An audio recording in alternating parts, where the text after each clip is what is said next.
Hey guys, and welcome back to this channel. In this video I'll be showing you guys how you can basically add people and view their avatar when you're inside of a Roblox game. So select the person that you want to add, for instance this.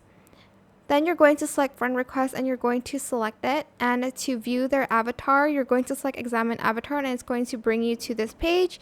You'll be able to see what they're wearing currently. And yeah, that is pretty much how you can add friends and examine their avatar inside of the game. I hope it was helpful for you guys. Don't forget to like, comment, share, and also subscribe to this channel if you haven't done that already. If you have any more questions about this video, just leave it in the comment section down below. I will try my best to answer them all for you guys. And if you find this video helpful, please click the thanks button as well. That is it for this video. Thank you so much for watching. Bye!